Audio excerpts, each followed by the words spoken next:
10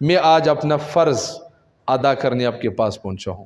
خدا را آپ کی سیاست آپ کو مبارک ہو، آپ کا نظریہ آپ کو مبارک ہو، آپ کی پارٹیاں آپ کو مبارک ہو، لیکن خدا کی خاطر کسی بھی لیڈر کی خاطر اتنے اپنے آپ کو مت گراؤ کہ تمہارا ایمان تمہارے ہاتھ سے جائے، کہ تمہارا ایمان تمہارے ہاتھ سے جائے۔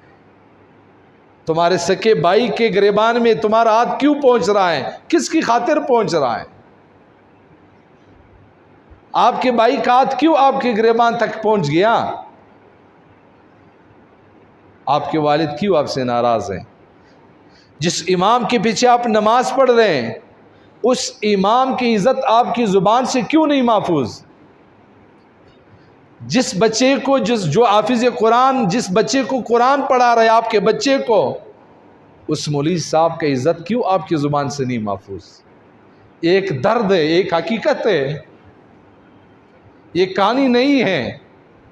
میں اخبار دے کر آپ کو نہیں سنا رہا ہوں، میں ایک درد دل آپ کے ساتھ شیئر کر رہا ہوں۔ ہم کہاں جا رہے ہیں؟ سب سے بڑی بات ہے مہنگائی ہو گئی۔ امام غزالی رحمہ اللہ فرماتے ہیں جب انسان کی قیمت بدعملیوں کی بدولت، جب انسان کی قیمت بدعملیوں کی وجہ سے اللہ کی نگاہ میں کم ہو جاتی ہے تو اللہ رب العزت پھر چیزوں کی قیمت بڑھا دیتے ہیں۔ جب انسانیت کی قیمت اللہ کے نظروں میں نیک اعمال کی وجہ سے بڑھ جاتی ہے پھر اللہ تعالیٰ چیزوں کی قیمت کم کر دیتا ہے۔ پچھلے زمانے میں لوگوں میں گناہ کم ہوا کرتے تھے، اللہ کی طرف سے مہربانی زیادہ ہوا کرتی تھی۔ آج کے زمانے میں گناہ کتنی زیادہ ہے، کتنی زیادہ ہے گناہ۔ ہر ایک آدمی اپنے لین میں گناہوں میں مبتلا ہے، ہر ایک آدمی اپنے لباس میں گناہ میں مبتلا ہے، اپنی شکل میں گناہ میں مبتلا ہے۔ کوئی ظاہر کے گناہ میں مبتلا ہے، کوئی باطن کے گناہ میں مبتلا ہے، کوئی عجب میں مبتلا ہے، کوئی تکبر میں مبتلا ہے، کوئی خود پسندی میں مبتلا ہے، کوئی حب دنیا میں مبتلا ہے، کوئی زنا میں مبتلا ہے۔ صرف فرق اتنی سی ہے کہ زنا والے بیچارے بظاہر بدنام ہو رہے ہیں اور جو اپنے اندر تکبر لے کے پھر رہا ہے وہ بظاہر بدنام نہیں ہو رہا۔ فرق اتنی سے اللہ کی نگاہ میں دونوں گناہ گار ہیں، اللہ کی نگاہ میں دونوں گر چکے ہیں، اللہ کی نگاہ میں دونوں کے لیے عذاب کے فیصلے ہو رہے ہیں۔